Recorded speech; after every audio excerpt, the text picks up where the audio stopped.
Здравствуйте, уважаемые дамы и господа! В эфире канал «Бизнес и наша жизнь» и его ведущий Валерий Ильинков. Призрачная химера.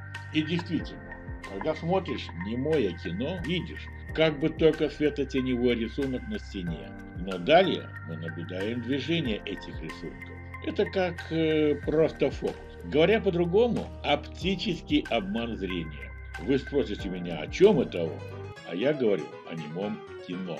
В те времена первым в мире, кто оценил возможность кинематографа, был Жорж Мельес. Он увидел в кино прежде всего отличное средство сильно расширить возможности сцены.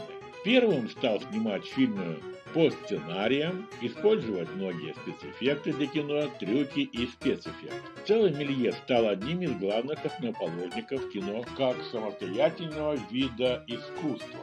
Кратко об этом человеке. Мари-Жорж Жан Мельес родился 8 декабря 1861 года в Париже. Это был французский режиссер и артист цирка, один из основоположников мирового кинематографа, изобретатель первых трюков и пионер кинофантастики. Родился он в семье, который был младшим из 3 сыновей. С детства увлекался рисованием, искусством и театром. Родители были против его увлечения рисованием, и в 1888 году они приобрели для него театр Робер Уден в самом центре Парижа. В 1895 году он оказался на одном из первых общедоступных киносеансов братьев Люмьер и сразу же стал горячим поклонником кинематографа. В 1897 году Мельес построил по личному проекту собственную и первую в мире студию Старфильм. Для лучшей освещенности студия была со стеклянными стенами и потолком. Она была расположена на территории его обширного поместья Монтрео. Так он начал активное производство короткометражных кинофильмов. В 1897 году на экраны вышел фильм «Фауст и Маргарита». Некоторые авторы считают, что этот фильм стал первым фильмом экранизации литературного произведения в истории кино. Мельес снял более 500 короткометражных фильмов. Его широкое участие во всех его фильмах, как режиссер, как продюсер, писатель, дизайнер, техник, публицист, редактор и часто актер делают его одним из первых кинематографических кинорежиссеров. Самый известный его фильм «Путешествие на Луну» был создан в 1902 году. Это приключенческий короткометражный фильм считается самым ранним примером жанра научно-фантастического фильма, а в более общем плане одним из самых влиятельных фильмов в истории кино. Он был создан под вдохновением множественных источников, в том числе романом Жюля Верна 1865 года «С Земли на Луну» и его продолжением в 1870 «Вокруг Луны». Краткое содержание фильма «Путешествие на Луну». Фильм «Путешествие на Луну» рассказывает о группе астрономов, которые путешествуют на Луну в капсуле с артиллерийским двигателем. На заседании астрономического клуба его президент профессор Барбен-Фуйлис, в его роли снялся сам Жорж Мельес, предлагает отправиться в экспедицию на Луну. 5 других отважных астрономов – Нострадамус, Алькафризбас, Омега, Микромегас, Парафарагарамус – соглашаются с планом. Они строят космическую капсулу в форме пули, а также огромную пушку, чтобы стрелять ею в космос. Астрономы садятся на борт, и их капсула запускается из пушки с помощью морских пехотинцев. Большинство актеров играют молодые женщины в экипировке моряков. Человек на Луне наблюдает капсулу, как она приближается, и она попадает ему в глаз. Безопасно приземлившись на Луну, астрономы выходят из капсулы без скафандров и дыхательных аппаратов. Они наблюдают, как вдалеке поднимается Земля.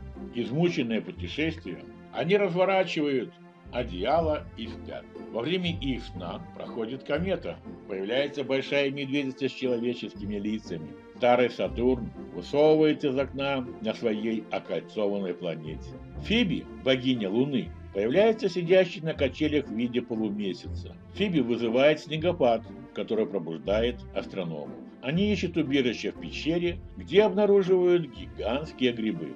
один астроном открывает свой зонтик. Он стремительно приживается и сам превращается в гигантский гриб. Неожиданно появляется селенит, житель Луны, названный в честь одной из греческих богинь Луны. Но он легко убит астрономом, так как эти существа взрываются, если они поражены силой. Появляется все больше селенитов, и астрономам становится все труднее уничтожать их, поскольку они окружены. Селениты захватывают астрономов и приводят их во дворец своего царя. Один из астрономов поднимает царя селенитов с трона и бросает его на землю. И он взрывается. Астрономы бегут обратно в свою капсулу, продолжая поражать преследующих селенитов. 5 астрономов попадают внутрь капсулы.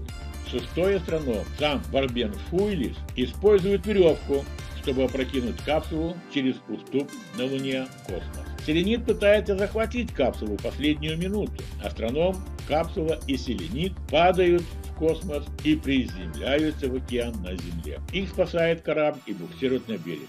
Финальный эпизод, отсутствующий в некоторых репродукциях фильма, в том числе и в этом, изображает праздничный парад в честь возвращения путешественника. А как же создавался фильм «Путешествие на Луну»?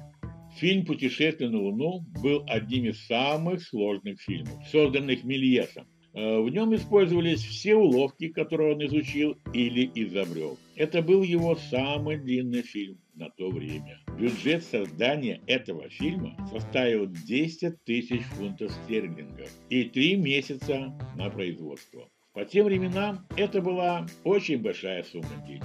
Операторами фильма были Теофиль Мишо и Люсьен Таинги. Они ежедневно работали с Мельесом в качестве штатных сотрудников компании Starfilm, но они также выполняли для компании и другие задания. К примеру, такие как проявка пленки и помощь в создании декораций. А другой наемный оператор Франсуа Лал-Лима появился на экране в качестве морского офицера. Мельес нанимал актеров из числа талантливых людей парижского театрального мира. У него было много связей. Им платили 1 луи д'ор в день. Считалось, что это была высокая зарплата, даже больше, чем у конкурентов. Но в полдень все они еще и ели бесплатно вместе с Мельесом. На протяжении своей кинокарьеры Мельес работал по строгому графику. Планировал фильмы по утрам, а снимал сцены в самые яркие часы дня. Ухаживал за кинолабораторией и театром Робер Уден во второй половине дня, а спектакли посещал в парижских театрах вечером. Костюмы селенитов были сделаны с использованием картона и холста. Сам Мельес лепил из терракоты прототипы голов, ступней и наколенников, а затем создавал для них гипсовые формы. Конечно, подробностей о создании фильма мало. Но историк кино Жорж Садуль утверждал, что Мельес, скорее всего, сотрудничал по декорациям с художником Клоделем, а по костюмам Жанной д'Асси. Многие спецэффекты в «Путешествии на Луну» были созданы с использованием техники сращивания замещения. Она заключалась в том, что оператор прекращал снимать на достаточно долгое время, чтобы что-то на экране можно было изменить, добавить или убрать. Мельес тщательно склеивал полученные снимки. К примеру, чтобы создать магические эффекты, такие как превращение телескопов астрономов в табуреты. Или еще один пример – исчезновение взрывающихся селенитов в клубах дыма. Другие эффекты создавались с помощью театральных средств, таких как сценическая техника и пиротехника. В фильме также присутствует превосходное растворение, так кадры псевдотрекингом, в котором камера приближается к человеку на Луне. Другой примечательный эпизод фильма – погружение капсулы в настоящие океанские волны. Это было создано с помощью многократной экспозиции, когда кадр падающей капсулы на черном фоне наложен на кадры океана. За кадром следует подводный взгляд на капсулу, плывающую обратно на поверхность. Это создавалось путем объединения движущегося картонного выреза капсулы с аквариумом, содержащим головастиков и воздушные струи. Пуск капсулы с Луны был покрыт 4 кадрами, что заняло около 20 секунд киносъемки. О цветной версии фильма. В 1999 году Антон Хименес из Фильмотека де Каталания упомянул о существовании раскрашенной вручную гравюры фильма «Путешествие на Луну». Но, по его мнению, она находилась в состоянии полного разложения. Серж Бромберг и Эрик Ланш из французской кинокомпании Lobster Films предложили обменять недавно открытый фильм «Сегундо де Хамона» на раскрашенный вручную фильм. И Хименес согласился. Бромберг и Ланге консультировались в различных специализированных лабораториях, пытаясь восстановить пленку.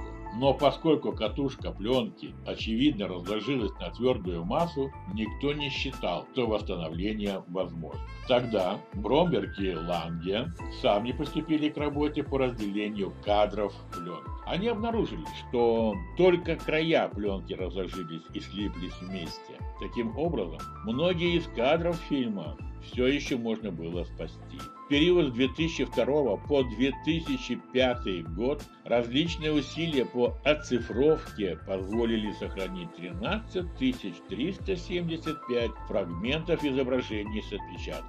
В 2010 году полное восстановление раскрашенного вручную фильма было начато Lobster Films, фондом кино Группа Ган и фондом Technicolor. Оцифрованные фрагменты раскрашенного вручную отпечатка были повторно собраны и восстановлены, а недостающие кадры воссозданы с помощью черно-белого отпечатка, который находился во владении семьи Мельес. Причем фильм был преобразован для воспроизведения на подлинной скорости немого кино 14 кадров в секунду. Реставрация была завершена в 2011 году в лабораториях Technicolor в Лос-Анджелесе.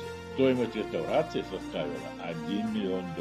Премьера восстановленной цветной версии состоялась на Каннском кинофестивале 11 мая 2011 года.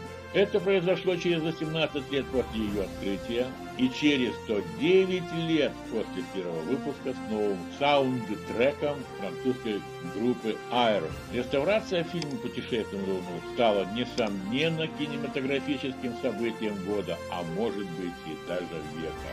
Киновед Эндрю Рауш включает «Путешествие на Луну» в число 32 важнейших моментов в истории фильма. Он заявил, что оно изменило способ создания фильмов. В эссе Кьяры Феррари «1001 фильм, который вы должны увидеть прежде, чем вы умрете», фильм «Путешествие на Луну» является первой записью.